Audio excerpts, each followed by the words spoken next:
or 90s. But this is a Figler Farm estate, and this is where when they came over from Hungary. My grandfather owned a lot of land in Fairfield. His property bordered up to what is now Fairfield University. He had several acres, and he grew up in Fairfield here, and his brothers lived with him on the property.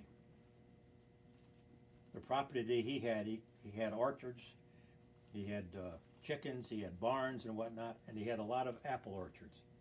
And he wasn't just making apple cider; he made Applejack brandy. Believe it or not, he was a bootlegger during Prohibition. And he drove around in a very fancy car. I wish I had a picture of it now. See if I could find it. But he had a Chrysler Imperial with a steamer trunk on the back, wheels on the side, low. And we used to go on vacations to Lake George during gas rationing, when gas was rationed.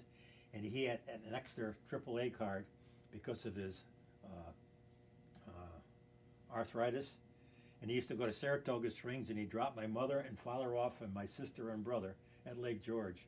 And they'd come and pick us up after they had vacationed in Saratoga Springs. And on the way back from Saratoga Springs to pick us up, my grandfather's car was hit by a Greyhound bus. Careened the car. Didn't damage it that much, but it wasn't drivable. We had to take the train home from Lake George, grandparents and all.